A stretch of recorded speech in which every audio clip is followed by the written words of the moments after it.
Wearing number 48 today, he's the 2021 Ironman 70.3 Texas champion just 2 weeks ago.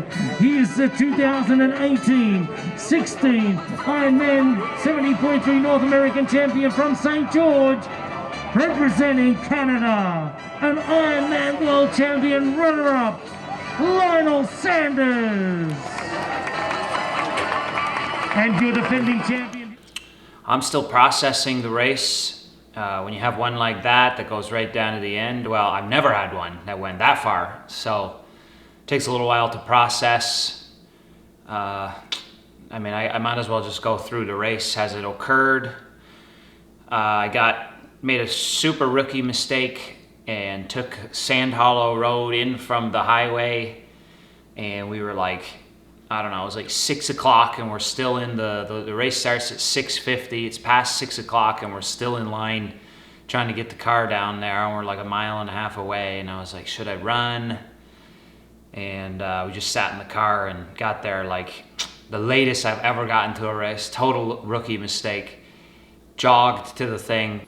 Literally as I'm walking into transition, they're like, all right, pro athletes, time to get in the water. And I'm like, oh my God, this is horrible. It's such an amateur mistake. And so rushed as fast as I could through and got my stuff ready, and then threw my wetsuit on, and then pretty well literally ran down to the water and was doing my warm-up swim, and just in my head going through the checklist I should have went through at the bike because I didn't have time to do it. And I figured if I had forgotten something, then I could always run out of the water and go fix it. But fortunately, I didn't forget anything. And then got about 600 strokes warm up in, which was really good. A lot different from Texas, where we got pretty well, like 100 strokes warm up. Very, very nervous about the start. I've done some races with big fields, but never with a field, I think, with so many guys in and around my ability level in the swim. I've done like world champs before where I'm one of the weakest swimmers, and so therefore there's not that many guys. Very quickly, I'm in clean water, whereas this one was like half the field, probably 30 plus guys were in and around my ability level. And so I had no idea how to attack it. I was near Daniel Backegard. I was near a couple of guys who were good swimmers who I was hoping would give me some clean water quickly, but I mean, it was absolute chaos like I have never experienced before. So the gun went, and I would say, a solid 100 meters anyway, where there was no water available whatsoever. And so literally your stroke is like just a body, guys smashing you. Took in some water, went hypoxic. The whole time, literally all my swim training, I'm telling myself to feel the water. And I'm still telling myself, feel the water, but there's no water to feel. And so I knew that it was going to be very important that I didn't, overwork it, go super hypoxic and blow out the back and come out of the water in last place. So I just relaxed, waited for some clear water to come around. And it took me probably a few hundred meters to finally get that. And then I started to get in a little bit of a rhythm, and then I knew I had to salvage the second half of the swim. Once I did get, clean water and some good feet. And so I just focused on my mantra, which was feel the water. And so then I ended up coming out of the water. It could have been really anything. It could have been 3.5 minutes in my mind, or it could have been a minute and a half. It ended up being a minute and 50 seconds or so, the deficit, which in previous times I would have been happy with, but I am disappointed with that a little bit because I know that I could have been better than that. I am doing better than that. But that's how it went. I got a lot of experience with big mass starts on a tiny little start line in cold water, and that's something that I didn't really have a ton of experience in. So I would definitely attack it differently next time. Fortunately, I had all the guys who I needed to have around me.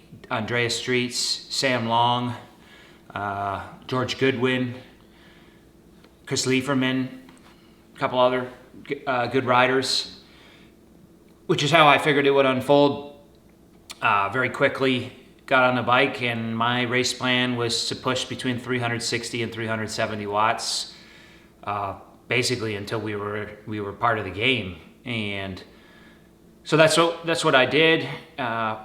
Sam Long and Dreets came by me as we were going up there's one steep hill, but then there's a second steep hill. They both came by me up there, and I knew we were going to be working heavy here. And we worked heavy for a long time. Surprisingly didn't pull much time back, as I thought. Again, once Ditlev hits the front, and he had a really good swim, once he hits the front's going to accelerate. Fortunately, it wasn't a huge train. It was just Rudy Von Berg, really. But that's definitely something in the future that at 70.3 Worlds, for instance, once he hits the front, that whole race is going to accelerate. So you better be much closer if you want to have any chance. So we just kept working hard. I feel like we all did our part. It was pretty hard. There was a lot of guys out there. And so it was like you couldn't just make passes, It was very congested. Sometimes Sam would get up the road and I would be literally at the back of this train because it was like there just wasn't an opportunity to make, like I can't overtake literally as the rules stand when there's a 10-man train and Sam makes the pass, he goes to the front. I mean, I'm at the back. I'm going to have to pass the whole group and Sam because everyone's spaced out like 10 meters apart. So you kind of had to like wait for guys at the front to start to break away and then make the pass so that there was somewhere to go. And then a few times I made the pass, and by the time I got up there was nowhere to go. And then I retook the lead of the train. And so that was the game we were playing. And admittedly, I mean, that's an issue in and of itself. And I know there's been a couple of guys who have had problems with it. Daniel Baekkegard obviously being one of them, who ended up ending his race due to these sorts of dynamics. And once again, we just keep pushing for a 20-meter draft zone. I think that would really spread the field out. And then a new claim that I'm starting to hear amongst guys is the field sizes need to be limited in these championship races. That they're just way too big. And there needs to be some way to limit these field sizes because there's just nowhere to go.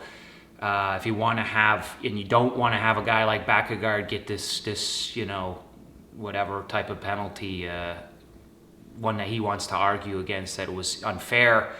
The field sizes probably do need to be smaller, and we need a 20-meter draft zone in order to spread it out even more. But anyways, that's beyond the point. We did what we had to do, got to the base of Snow Canyon, and I look back, big group of guys with us, just two guys up the road, Ditlev and Von Berg. I went in thinking, all right, I'm going to push 330 to 340 all the way to the top. I lapped my bike computer, and I was on my way doing that, and apparently that wasn't good enough for Sam. And so he came by, he took the lead. He worked hard. Now I'm averaging at the top of my wattage, 340, which I didn't really want to go too much above. And then Metzler came by both of us and took the lead. And I don't think Sam liked that. And so then he basically said, the moment the 10-meter zone was there again, he basically passed him right back and then attacked. And then that's when finally a break happened. And we all got dropped, really. But basically, once we got to the top and started descending, it's about 6 mile descent back into town. I worked really hard. Sam was doing like an aero tuck, and I just kept pedaling as fast as I could in those situations. And I eventually was able to bridge the gap back up because I knew you had to be there. You didn't really want to have 30-second deficit to a guy who was a big contender. So came into transition. There's this final turn as you come up to the dismount line. Well, one turn before the dismount line, and it's like this flower pot's a roundabout type thing. And I was coming in full tilt, and I did not think about how sharp the turn was, and almost was the end of my race. Literally, sliding out. Had to put the bike over here this way in order to not hit the flower pot in the curb. So that was really fortunate. That was also a rookie error. Having done this race 4 times, I should have known that, but just totally forgot. I was just in the moment. So the bike went pretty good as I think as it could for me. These last couple of races, I've been a little bit disappointed in my bike power. I definitely feel that I should be better, and I'm going to be better. And so, you know, it was good for the legs that I had. I stuck to my nutrition plan well. I felt pretty good. I didn't know, obviously, the way that we had to race the bike. It was very, very like surge, relax. I didn't know what effect that was going to have. So it was like 50-50 if I was going to run well or not. But I mean, I'm a racer, so I was gonna go for broke, and if I blew up trying, then I'm happy with that. Had a pretty good transition. Got out basically side by side with George Goodwin. He was setting a really high pace on the uphill. I was like, I don't know if this is a sustainable pace, so I just kind of let the gap open to maybe 5 or 6 meters. And then he started to relax a little, and then I caught up to him. Then we were running side by side for a bit, and I was like, well, this is interesting. I mean, this could very well be, you know, this could be who I'm racing now for the next 12 miles. But then another mile or so, and I started to feel him fading, and I just kept the pace steady. And I just know this course. I know that you're not going to win it in the first 2 or 5 or 6 or 8 miles. It's just way too hard. You just got to control your effort really well. And that's what I did. I ran within myself. I was just hitting all the aid stations. I had a full Gatorade every single time, water, just as relaxed as I could on the ups, try and let the downs do the work for you. And then coming up to the first turnaround around 6 miles, I was coming up on Rudy Von Berg, and then I hear these steps behind me coming in full tilt, and it was Sam Long, and he came by, literally sprinting by, and I didn't know if he was just running that fast or what. And in my mind, I was like, oh wow, I think this might be it. The race might be over now. But then fortunately we made the U-turn, and then we went on an uphill grade, and then I started to pull him back in, and then we were side by side again. And then I actually started to open up a little bit of a gap. And then Daniel Backegard caught us, and we basically ran side by side. And once again, you go through this tunnel thing, and then you make a little downhill section. And once again, it just felt like these guys are sprinting the downhills. I felt like I had to sprint in order to keep up with these guys.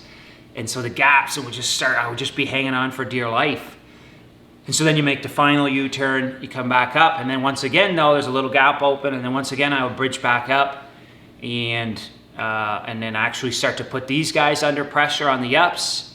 And so I'm starting to see what's happening here, the tactics, and also just like my strengths and weaknesses and where I could do some damage. And so then you go up a steep hill, and I opened just a little gap, and then down, steep hill, and that's where the race, I would say, was almost lost. Because Backegard, I realized after, but in the moment, I thought Backegard was just running so strong on the downs. He opened up probably a 5-meter gap, and I was like, that's it, it's over. It's over, I just can't keep up on these downs. There's a 3-mile downhill into town. There's just no way I can keep up with this guy. But then I realized that the gap would open, but then it would stay the same. And so I felt like he knew that I was weak on the downs, and so would surge at the beginning of the down and open the gap, but then he wouldn't keep the surge going.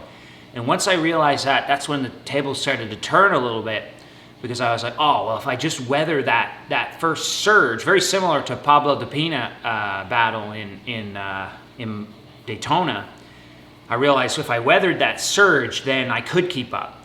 And so once I realized that, then no more gaps opened up. And so you go down this steep hill where you open that 5-meter gap, then you come up to the final steep climb, and then I actually caught him, and I started to put everyone under pressure on that up, and there was a fair gap that opened. I could tell. I looked back a few times, and there was probably 5-6 meter gap that had opened up. And Sam was probably, I don't know, I can't really see that far behind, but probably 20 meters behind or something at this point. But then you get to the very top, and now it's 3 miles basically downhill to the finish. I don't know what percent grade, 2 to 3% grade. And I mean, Backegard literally took that 6 meters back in like 3 steps, and now we're side by side. And I knew though when he came by, I was like, just go. If you take sprinting, you have to go, because he will settle down. And so that's what it was. And then I think once he realized that I had kind of figured out that if as long as I kept up with him for that first little surge, that he wasn't going to get rid of me. I think that kind of played into his head too. But then literally like half a mile later, we're at about, I want to say 2 miles to go. Somebody yells, I don't know who it was, but somebody yells, "Daniel, you're DQ'd." And I was DQ'd, and I asked him what happened, and he said, like, stupid effing something I got blocked or something like that. And so I figured, whatever, our problems as usual with regards to the drafting and all those dynamics and everything had a negative impact on a race. And it was super shit. I said, super shit guy, man. Like, I don't want to win a race like that. I don't want to win a race in that fashion. But anyways, I mean, that's the game that I'm in. And so then it became, okay, well, Sam Long's right here as well. And so then it was like, all right, here's the other guy we're battling, and really that's who we're battling now. And so now Sam and I, Daniel dropped back, and then Sam and I were toe-to-toe now for about 2 miles left. And we were stride for stride. I could feel him put in some little accelerations. And I was just biding my time, really. I was just thinking, where am I going to make the attack? When am I going to make the final attack? And it was really just make sure you don't let any gaps open up, and then just figure out when is the time to go. And I mean, I've done a lot of running, and so I felt pretty confident in my sprinting. I've been training with Ari Clow, who's a pure runner, was a pure runner, and excellent closing speed. And so I have been practicing, so I did feel pretty confident, but I don't know if I wanted to leave it until like 100 meters. And so it was just it was an all-encompassing experience. I think people on the course were seeing what was happening, seeing that there was a great battle, cheers, everyone was getting into it. We were starting to have like the bike pack behind us following the race. It just felt really cool, really, really fun thing to be a part of. And we went through this, I felt a gap starting to open with about, 3/4 of a mile left to go. And I wasn't accelerating or anything. And we went through this final aid station, I'm going to say it's a half a mile to go.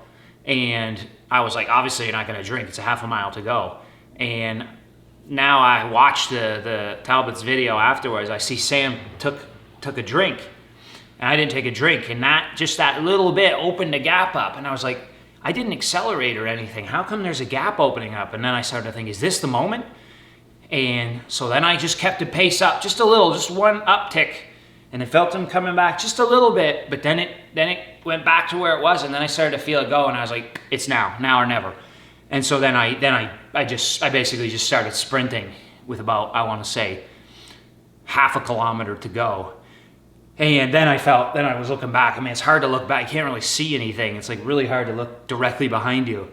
So I had no idea how big the gap was. I felt like it was about 10 meters.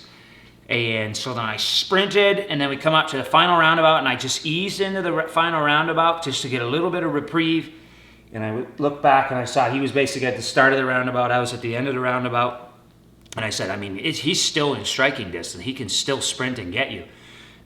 So as it came out of the roundabout, then I was like, it's full tilt right to the finish. And so I just sprinted as hard as I could. I didn't want him to think that there was any possibility that he was going to catch me. And then came into the finish line, and just the emotion of a great battle came out. Normally I'm like just chocked full of anger and just pure adrenaline. And this time I was just like full of emotion, like a different emotion. And so that's the first time I ever had a couple of tears in my eyes at the finish line. And usually I just take that banner, I just want to whip it in half and smash it on the ground. And this time I was just like, oh, get this banner out of here. And then I fell over, which I never fall. I've never fallen over ever in a race. I almost did in Kona 2017, but I caught my balance. This time I fell over, so that must be the mark of a good battle. And then Sam and I are on the ground crying, which was hilarious to watch after the fact. On the downhill and get himself back in the second place, and Sam Long has been known to be a very pretty athlete. And look at that, ladies and gentlemen.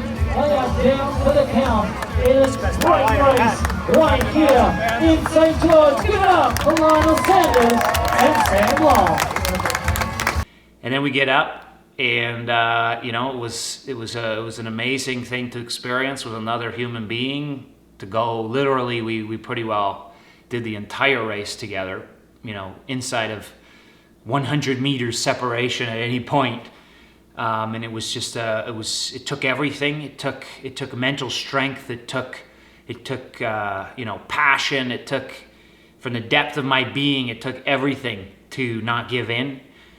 But it also took everything from him to take me there. So it was really cool. I still don't really have words to describe it. I've taken part in a lot of great battles that took me places, but that one is one that will, I think, stick out forever as a battle that took me like right to the limit, absolutely to the limit. So it was a lot of fun.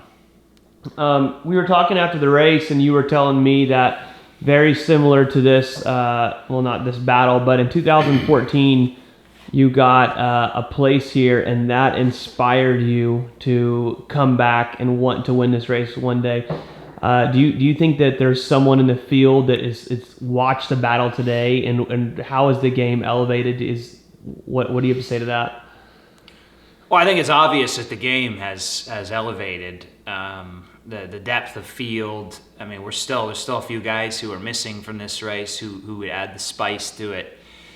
But 70.3 Worlds is going to be pretty amazing on this course with the level. It's what's amazing to me is how many young guys there are now, and I think that's a testament that this is a bona fide sport, that guys are specializing young in middle distance. And are very, very talented, very, very complete, because I'm better in all three disciplines. I'm technically better on the bike.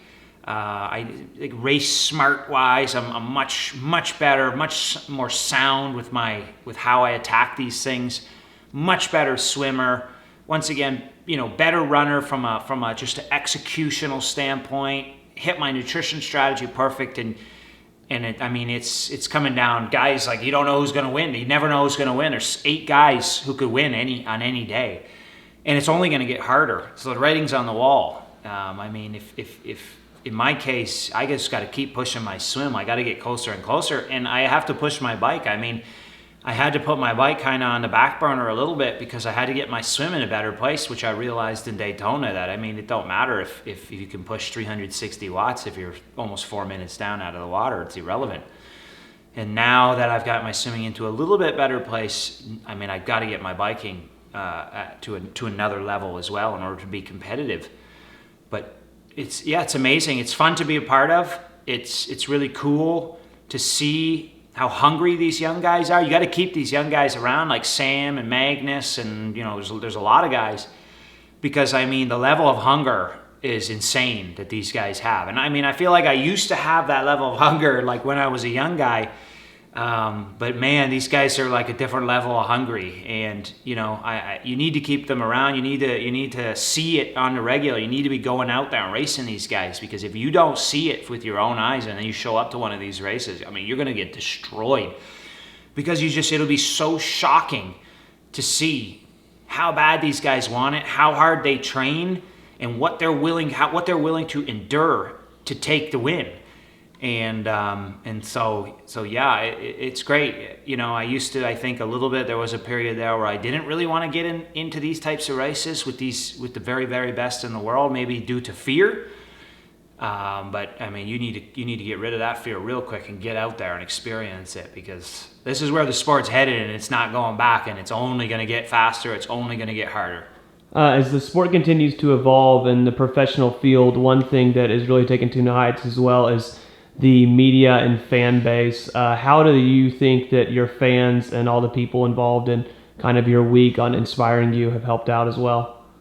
It was amazing to see the engagement with the series, to see that people actually find this entertaining, that it could be a bona fide, professional sport. I think there's a lot of great personalities. There's a lot of great rivalries. It's a great sport. You know, it's got a lot of interest because it's 3 disciplines, because there's technicalities to it. There's also nutrition. It's very interesting. And so, you know, I love this sport. The sport saved my life. And so, you know, I do believe that this sport can be a powerful sport, just like, you know, the bigger sports that you see on the TV and stuff. And I think we can do that one day. And so, but we need the fans. We need people to appreciate the sport and to want to watch it. And so I think people are showing that, and I'm very grateful that people tuned in. I'm very grateful that my peers wanted to participate in our series, and I hope we can keep doing it. And I hope we can keep, you know, trying to take this game to a new level, and put on some good shows. Yeah, and then as you see, I'm in this beautiful place that I literally would not have been in whatsoever without Red Rock Vacation Rentals' help. So I appreciate it very much, and they help me. So I hope if you guys come to St. George that you'll help them out and rent through them.